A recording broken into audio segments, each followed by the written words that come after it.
All right, so a couple of days ago, I released my first impression of this. This is the Pixel 4a. And some of you in the comments were pretty pissed off that I didn't touch on the camera aspect of this phone. I get it. A lot of people rely on their cameras on their phones today to replace things like a DSLR because they don't want to take it with them. And obviously the best camera you have is the one that's with you. So in today's video, I decided to do you one better. Let's do a camera comparison between the Pixel 4a and this, the iPhone SE. Now I've been using both of these cameras for a little bit. The iPhone SE I've had for well over a month's time, and the Pixel 4a for just a little more than a week. So today I took both of these to Kennedy Space Center and did a real world shootout with both of these. So which one of these came out on top? Let's find out. What's good guys, Ken here. Welcome back, you're watching Original Dobo. And for those of you who are just stumbling across this channel, I don't normally do phone related content. Most of the time I'm doing camera gear or talking about drones or something to that effect. But recently I've been sort of fascinated with these cameras on phones because they've gotten so good, and just phone technology today has changed so much, and you can get great phones for so little. I thought I would take some time out and put some segments like this together because for my pilots that are watching these videos, we still rely on phones to fly our drones, and well, if you can get, let's sort of rhyme, fly the drone, yeah, never mind. Anyways, we rely on good phones to be able to fly, and well, here's two great choices in the marketplace today. So we have two phones that are budget friendly, both are priced very similarly. This is $349, this is $399 as configured. Now where it gets a little bit different is if we wanted to go apples to apples with storage configurations, this becomes a $450 phone, and this is still $349. Now both have a 12 megapixel camera, and on the front, it gets a little different because this one has an 8 megapixel, this one has a 7 megapixel, sort of weird from Apple, but that's what they chose to do. So in today's camera comparison, I decided to do sort of an average Joe shooter perspective, somebody who's just snapping off photos and not worrying about composition or lighting. I held both the cameras basically side by side, snapped off the shutter at the same time, so the photos will be apples to apples. I did do a brief video comparison, but I didn't do enough of video to really make a great determination. So I'm really more or less focused on photos, but there are some video shots in there. With that being said, I'm gonna go ahead and play these clips with the photos, and it's just gonna be titled A and B, and then I'll go back through one more time and let you see what the reveal is of which of these shots. So firstly, and blindly, don't anybody ruin this for somebody in the comment section.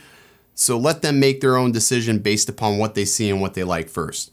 Let's get into it.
Alrighty, so what I'll say in the closing comments of this is that I'm really impressed with the Pixel 4a camera. For a $350 phone, I did not expect it to do so damn well. More often than not, I found that the Pixel was getting me better shots right out of the gate without even trying. Even with me sort of tap into expose with the iPhone SE in certain instances, I still found that the Pixel did a better job with dynamic range. So as far as dynamic range goes, the Pixel takes the cake. Another area in which I did not expect the Pixel to do so well was on 2x zoom. Anytime I needed to zoom in on a shot, the Pixel was definitely sharper, more detailed than the iPhone. The iPhone just sort of fell apart anytime you zoomed past the 2x or right at the 2x mark. It just didn't seem like it retained as much detail.